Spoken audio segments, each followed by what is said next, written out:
आस्था और विश्वास। पर्वतारोहियों का एक दल एक अजय पर्वत पर विजय पाने के लिए निकला।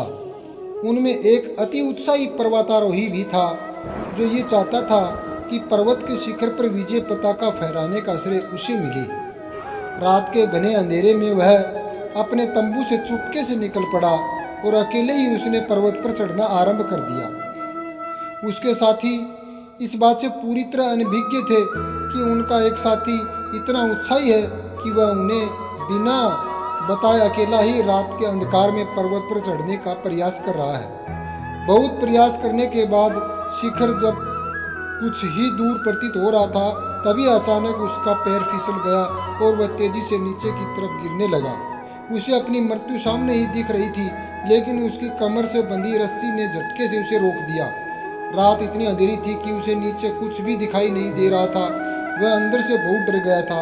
रस्सी को जकड़कर ऊपर पहुंच पाना भी संभव नहीं था। बचने की कोई सूरत न पाकर वह चिल्लाया, हे ईश्वर, मेरी रक्षा करो।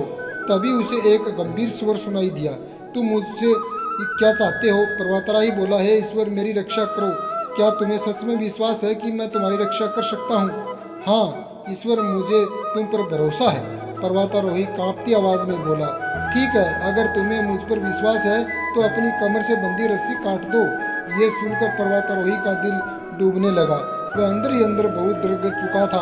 कुछ क्षण के लिए वहां एक चुप्पी सी छा गई और उस पर्वतारोही ने अपनी पूरी शक्ति से रस्सी को पकड़े रहने का निश्चय कर लिया। अगले दिन बचाव दल जब उसे ढूंढने निकला तो उसे रस्सी के सहारे लटका हुआ पाया। पर्वतारोही को ठंड से जमा हुआ शव मिला। उसके हाथ रस्सी को मजबूती से थामे थे और वह धरती से केवल 10 फीट की ऊंचाई पर था। यदि उसने रस्सी को छोड़ दिया होता तो वह पर्वतीय ढलान से लुढ़कता हुआ मामूली नुकसान के साथ जीवित बच गया होता। यदि ईश्वर में संपूर्ण आस्था और विश्वास रखता तो। धन्यवाद।